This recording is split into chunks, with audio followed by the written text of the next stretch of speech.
This episode is part of the Meet the Maker series, where we highlight an entrepreneur who is making specialty gear for ice climbers.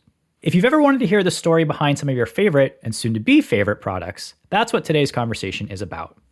We're doing this because we believe that thoughtfully designed gear is more than the sum of its parts. They are crafted by folks who have decades of experience in the sport, are refined through countless iterations and testing, and brought to life with genuine passion to solve real problems. Said another way, these folks represent the heart and soul of product innovation. Before we get to our chat, there's a giveaway alert if you've been paying attention this week. Ben and Nick are generously offering a set of dry ice tools and one $100 gift card. Here's how to enter. In the conversation, be on the lookout for the answer to the following question. On the original dry ice prototypes that Ben saw, the tool was made with a fan belt from what car? Looking for the make and model. Once you have the answer, head to the giveaway post on our Instagram for full details on how to submit. You can also hang around to the end of this episode where I share the full steps. To note, winners will be randomly selected from submissions that meet all the rules on Monday, December 2nd. So don't delay in entering. All right, now on to our chat with Ben and Nick. Be on your stuff or don't show up. We are on our stuff. We are here to climb and talk about furnace industries. So Nick and Ben, thanks so much for chatting today. Thanks for having us. Yeah, pleasure. So we're going to kick it off right away, classic New York style. What is the elevator pitch for furnace industries? I get this question a lot, especially in the early days at all the Ice Fest booths. They would look at the tool and be like, what is that? What is the point of this? And so, whether they accepted the idea afterwards or not, it went like this. We make gym-safe indoor ice and mixed climbing training tools so you can train for ice all year long. You don't damage the wall. You don't damage the holds. You don't damage the pads. You won't damage your friends. Gym owners love you. And you can train for ice all year long. That was the elevator pitch.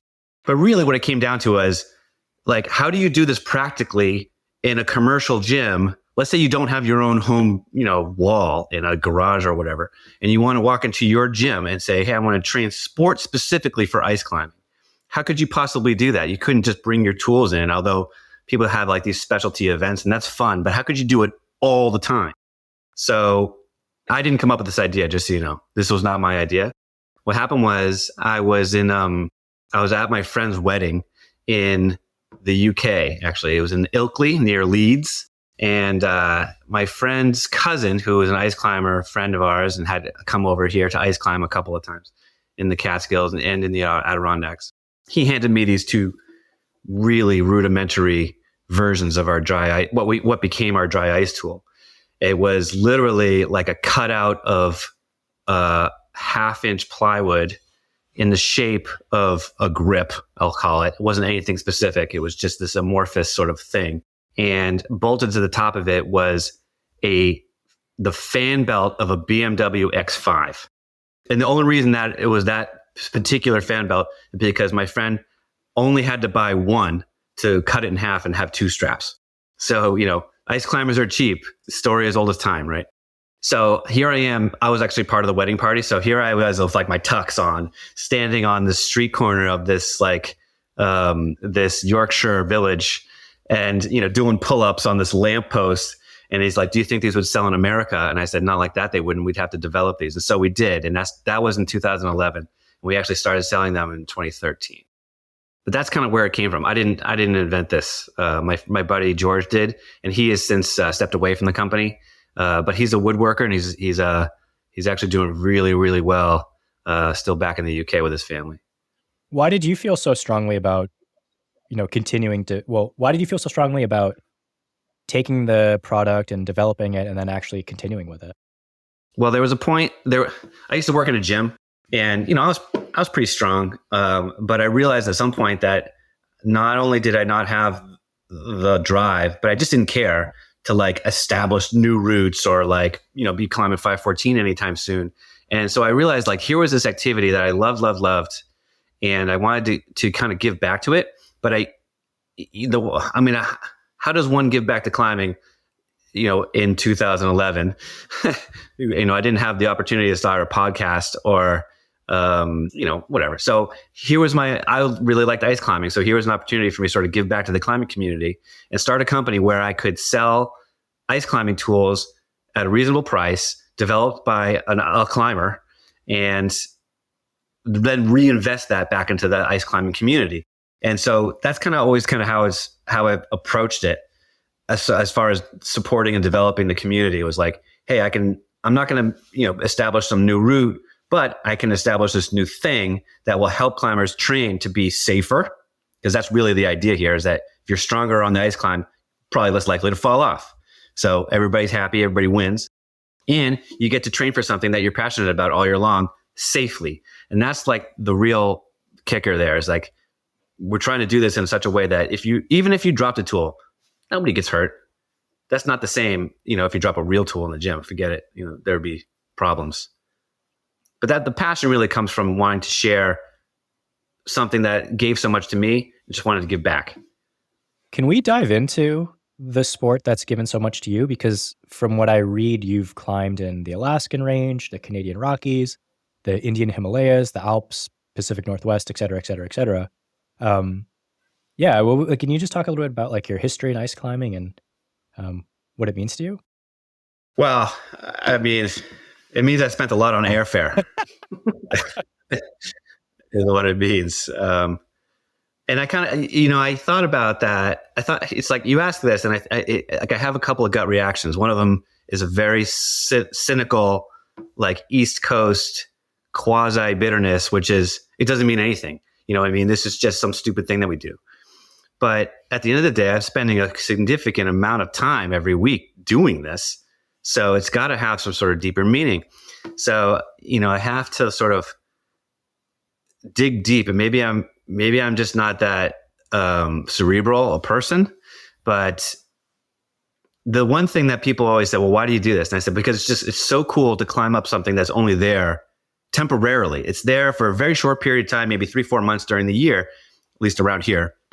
And if you went back there in the summer, that thing that you climbed, that space that you were in, doesn't exist. You can't even get there. I suppose you could rappel in, but whatever, you get the idea, is that you can't ascend that space without that medium being in there. And I actually think that's kind of cool. And, you can get all philosophical about it and be like, oh, it's very fleeting and that's a metaphor for life. And we're only here for a short period of time. So you really have to make the most of it. And so, after doing this for a while, I came to the conclusion, it's like, what is the metaphor that I'm seeking through this activity? And it's that you're only here for a short period of time. So what's the point of all this? The point of it is to have as much fun as you can, to enjoy it, and to spread as much love and be happy, specifically in this instance with your climbing partners, with as many people as you can, because eventually you're not going to be there anymore, just like that ice climb. And so I love ice climbing, and I've been extremely blessed to be able to go to these amazing places and climb with people who share my passion for it. Our tribe of people, and now we have a podcast. Here we are talking about it. This wasn't around when I started. And I really think it's just a gift from the universe that, I get to share this ridiculous activity with other people who are passionate about it. It's tough though. It's tough. I look at like world events and I go, really, are we making a difference here? I mean, look at all the horrible things that are going on. It's pounded down your throat every single day. And it's kind of hard when I'm here. When I say here, I mean like in the New York area, to not be constantly smashed in the face with like these social injustice issues. And I'm trying to figure out how ice climbing fits into that. And the answer is it doesn't. It's a total luxury thing. You know what I mean? And in that regard, you just have to kind of go with what your gut says. And it's like, I am psyched on this, so I'm trying to find people who are also psyched about it. And here, I made this cool tool. Let's share it. Let's go climbing. Let's enjoy the life that we can live and be grateful for it. I hope that answered your question. I'm sure that was just like a spouting rando. Well, it started with a complete dismissal, and then it ended up becoming a very thoughtful, philosophical discussion around meaning. So, because when people say something like, what does it mean to you? To me, it's such a, I work in TV, and for a long time I was doing talk shows. I was the lighting director on Anderson Cooper. And so he would interview these people and be like, what does it mean to you that you have the smallest dog in the world? It was like always like these stupid pieces. And he would have to ask these questions. It was, to me, I would just like laugh in the control room going, who cares? But these people were living these deeply meaningful lives to them. And they would lay out their reasoning for them, even though I didn't necessarily relate to it sometimes. Anyway, whatever. That's climbing for you. It takes all different kinds of people to make climbing. No, but you're right. It's like the meaningfulness of it all is like, I kind of scoff at the question, but really I wouldn't be doing this unless it meant something. So I should probably come up with a reason. I wouldn't spend this much time, effort, money, away from my wife, my 5-year-old kid, driving to Colorado to attend an ice fest. It's like, if you tell the average person this, they're like, what is wrong with you? And like, why would you do that? It's like, because it's fun. It's awesome. These are my peeps. These are the people who understand me. And I think so much of life is around feeling understood. And I don't want to quote like, you're going to pontificate. Nick, I see what. I see you moving away from the camera, Nick, but we want to get you involved too. Yeah, I have a tendency of doing that.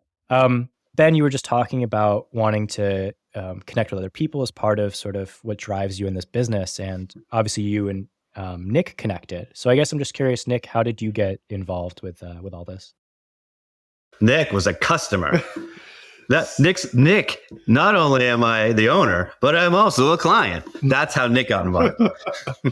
He hit the nail on the head. I first met Ben in 2016 at the Mount Washington Valley Ice Festival. I was there on my quote unquote Time to Climb America tour. I was traveling around the country, visiting all these different climbing areas, writing about climbing, the culture, the destination, the people that reside around there. And Mount Washington Valley Ice Fest being one of the longest running ice festivals in the US and also one of the closest to me, considering I live in New Jersey. I went up there, and obviously every ice fest has a little vendor village, and I went to every booth, was talking with different folks, and I had saw the dry ice tools online. I actually saw them in person at an REI many, many, many years ago. And it's not that many. Well, I got to meet Ben, the owner, that was there in person. So naturally I picked his brain, started up a conversation, bought a pair of tools from him, and stayed in touch. Fast forward 2 years later, I was running a Real Rock screening in New Jersey, and I sent him an email saying, hey, do you want to sponsor the screening that I'm doing in New Jersey? He said, hell yeah, let's do it. He came down, set up a table. We chatted some more. We had a mini after party at the bar around the corner and continued talking. Said, looks like you could do some help with your social media. And bada bing, bada boom. There you go. Yep. Yeah. I gave him the first month free. The rest is history. And it's been very helpful for the growth of the company. But at the time, I was like, sure, you do this. I don't want to deal with this. And before long, Nick was like, I want in. I want in now. I just wouldn't go away. And he realized that I wasn't going anywhere. And the rest is history. Let's get down to nuts and bolts. So what kind of products do you have in your product line? The products that we have it started with the dry ice tool. I believe the community calls them loopers these days, which I think is funny, but makes sense. And we did that for a number of years. And we made, prototype ideas. We drew them up. We kind of made some rough versions of other gym safe ice climbing and mixed climbing and dry tooling training aids. And it was clear to both of us that if we were going to make a gym safe version of a tool with a pick on it, it would have to have a metal core. So we made a rough version of what became the dry ice evolution. And, that design was made, I think it must have been 2014, one of the original drawings of that. It was a long time ago. And it developed into something I think is really special. I think it's a tool that a lot of people have said a lot of good things about it, and that, that makes me feel good. But it's the kind of tool that I want to use. You know what I mean? It's like, I don't want to make something that is garbage. I don't want to make something that's useless just for the sake of selling junk. I want it to be this useful, purposeful thing that is worth the price you pay for it.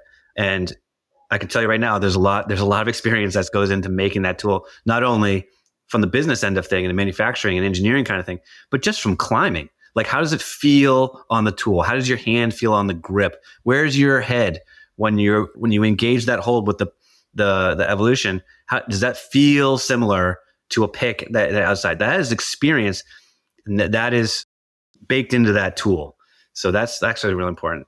Then when Nick joined, we sort of ventured off a little bit into, or a lot of it, I should say, into dry tooling holds.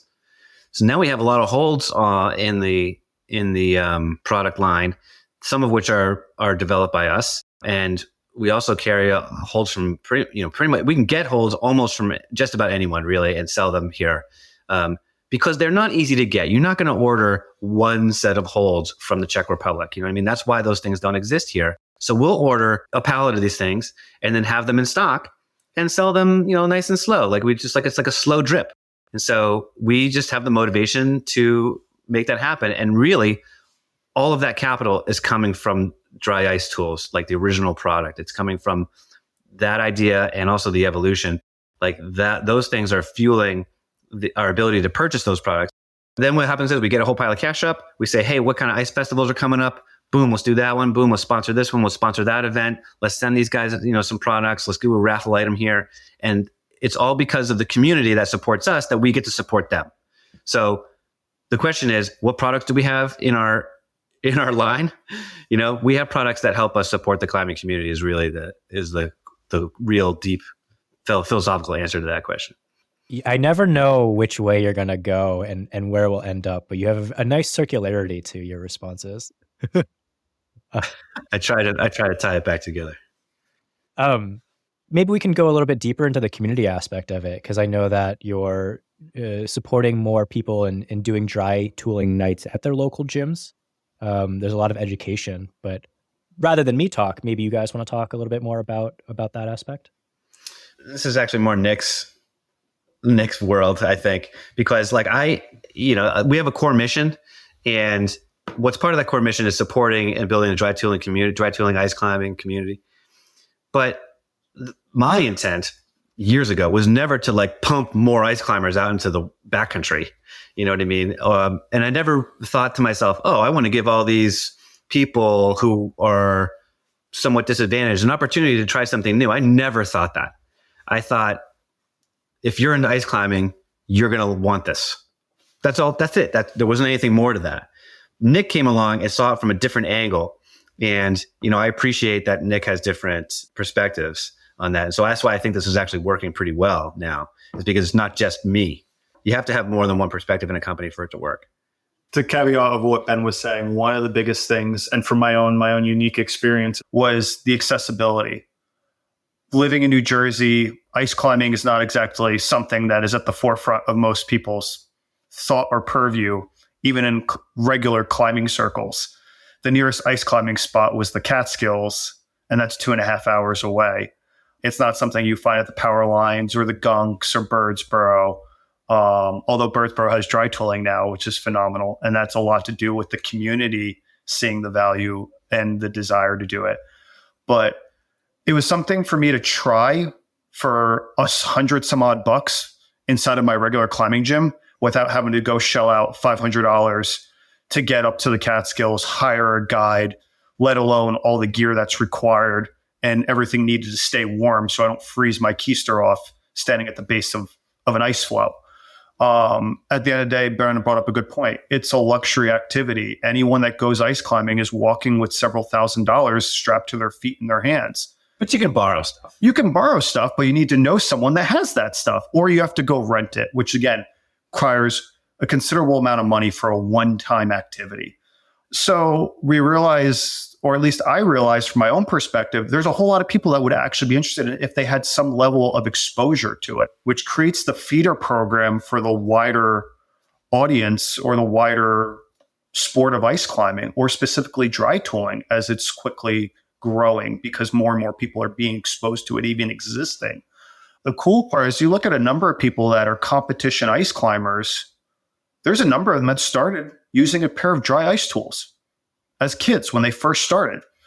It helped with the introduction to a whole new world of activity that otherwise may have not been readily accessible to them. So it's cool to think that we have some small part in that trajectory of these world-class climbers now coming onto the arena and competing, representing their countries or their community on a national level. You look at the sport of climbing. Climbing didn't boom because suddenly a bunch of people were interested in it.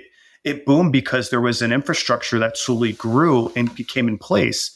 All these climbing gyms that then created these kids teams that had coaching and this growth program that now you have climbing the Olympics, and folks that I saw climbing at the age of 11 and 12 doing V10 that are now on ESPN representing their nation. And that's all started to the birth of a feeder program and an infrastructure in place that gave them the ability to grow and nurture them. We're at that forefront now with ice climbing competition dry tooling, where we are now starting to see companies such as ourselves and others creating training capabilities, creating training infrastructure, working to advocate in their communities to allow this infrastructure to be put in place to create those feeder programs and that development program. And it's going to bear the fruit 3, 5 years, 10 years down the road from now, like we saw in general climbing. So that's kind of what makes me excited about what we're doing in a small part and what it means to give back to the community, supporting the U.S. Ice Climbing Team. This is going to be our 11th year sponsoring the Uray Ice Festival, as an example. Consecutively, even during the pandemic, we were still sponsoring the Ice Fest throughout the entirety of it. But we wouldn't have been able to do that unless people bought our stuff. See what I'm saying? It's like it goes back and forth. As Ben said, we are very much a big advocate for supporting what we stand for. We stand for the ice climbing community, and that means by what we produce as a company, we make it a principal part of our organization to reinvest back into the community and support it, because that's what it means to be a true partner as a company and within an industry, is to actively work with and alongside these entities. Because if people don't sponsor and don't support these ice festivals, they go away. If people don't step up and volunteer to support their local climbing crags, they fall apart. You have infractions, accessibility goes away. So it's not just us, it's everyone that loves this community, loves the sport, needs to take a step up and step in and support. And we're trying to lead that by example. Your core customer, do you think it's more like beginners trying it out in the gym, or is it more like experienced people looking for a training tool? I think that our tools, while squarely aimed at the ice climbing, mixed climbing, dry tooling demo, is actually beneficial to all climbers. Because even if you talk to some of the higher end competition climbers, they say they got to be better climbers when they stopped ice climbing and went bouldering for a while and then brought those skills back to ice climbing. Like Liam, for example, Liam Foster, he was crushing ice climbing, dry tooling. Then he went rock climbing. Now he's taking all those rock climbing skills and bringing them back to dry tooling, crushing even harder.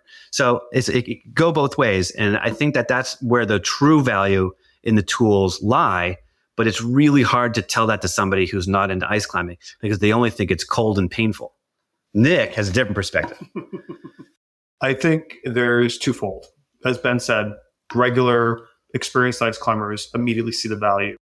At the same time, working directly in and out of climbing gyms, running demo nights and introduction nights, there is probably about 15 people who have never climbed ice at my local gym that climb on these on a regular basis and are super excited to try ice climbing outside this coming season.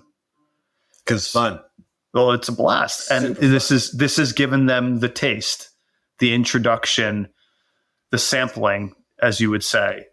And I'm going to be climbing with some of these folks and setting up a top rope day of us just hanging out as friends, climbing ice and getting to see how strong they are and how confident they are on top rope, obviously. But it's the first step. No one walks out the door and crushes ice on their first day. We all started from somewhere.